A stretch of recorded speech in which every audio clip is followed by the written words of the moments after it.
practice the gradient tool in Illustrator, and we're going to start with the basics. I gave you the first artboard as just a visual to explain to you where the gradient tool is, where the adjustment panels are, and how you can turn them on.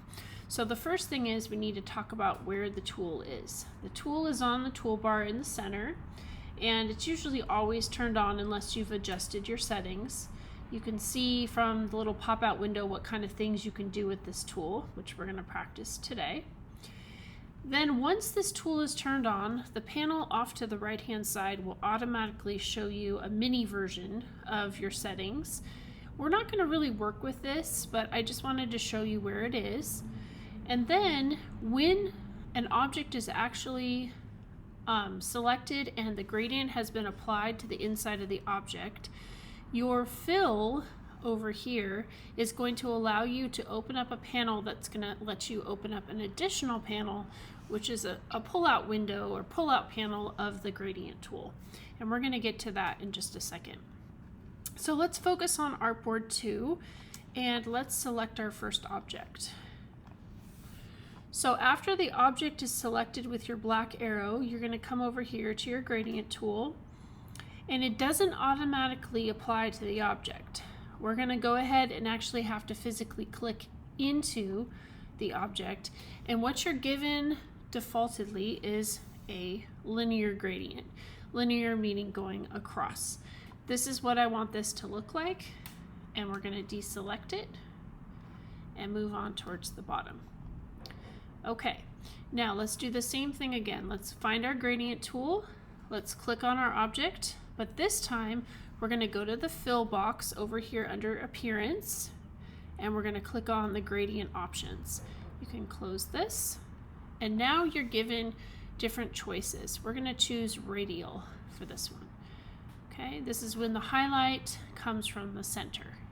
Okay, now that usually works better with circles, so let's apply it to a circle. Let's select, click on the box with the gradient, or the ellipse with the gradient tool, and now we're given the same setting that we just used. So whatever you used last, it will apply to the object. This bar right here is called the gradient annotator, and you can do a couple things with it. First, you can move the highlight or shadows or the buckets. You can slide the buckets up and down. You can also change the angle of this, and you can also widen this bar or annotator a little bit farther out. So we're going to practice doing that right now. With the tool on, you're going to take your bar, hold it down, and move it to the bottom left. Okay. Then we're going to come out to the end of the bar, and we're going to wait till we get the rotation tool. So hover until you get that. I didn't hold my mouse down to do that, I just hovered. And then I'm going to rotate this about 45 degrees. I'm then going to put this bar a little bit higher. Actually, no, undo. I'm going to take my outside circle and I'm going to expand it out, and then I'm going to raise this up and move it up. Okay, so a lot of the motion of this annotator bar comes from the front part of the bar. This is your end, and these little dots are what you are used to expand the circle out or in. So I was able to make it wider, I was able to change the angle, and next we're going to start to play around with the actual buckets themselves, which are on the bar. So let's go to our last two circles. We're going to select the circle, we're going to turn on the gradient tool and click down. Again, it's still on the rotation tool, but we're going to mess around with the buckets. So I'm going to change the color of this bucket and this bucket. These are called paint buckets. And if you notice on your panel, you have the same exact dots. Okay, I want you to double click on them and choose whatever colors you want from the color swatches, as long as they're different and you see a change. Okay.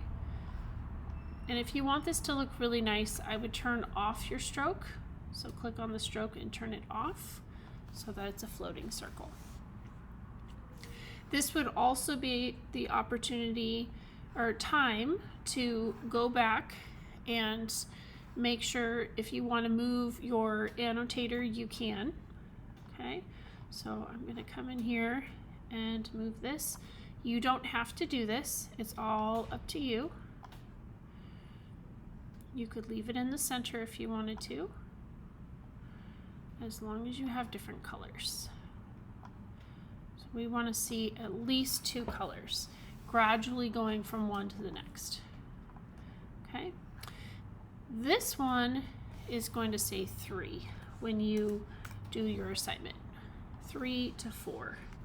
So we're going to do 3 to 4 buckets. So yours should say 3 to 4 buckets.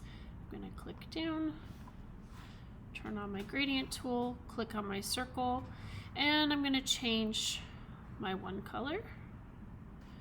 I like this blue. Now I want to add a 3rd bucket. I want to add a 4th bucket. How do I do that?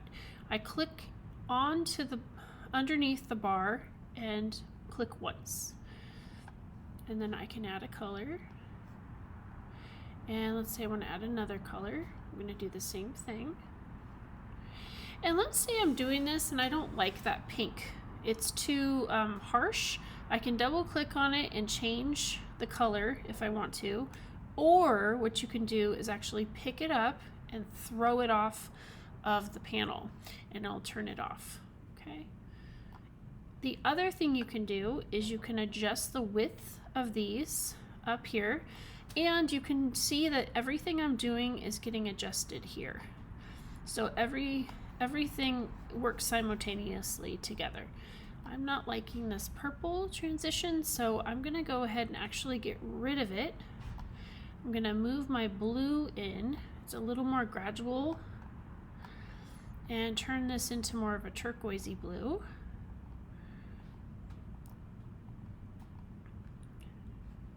And then maybe finish off with a darker blue. Okay, you can pick from here. You can also pick from the swatches. I like to pick from the paint palette because I have more of a range of colors that I can pick from. Okay. And I don't want the stroke turned on, so I'm going to go ahead and turn that off just to make it look nice. Zoom out. I might even turn the stroke off of this one too, so it looks more like a ball. And I'm ready to turn this in. So I would file, save as to the cloud, and then export as a ping. When you export it as a ping, make sure that you choose all the artboards. I want to be able to see all of them.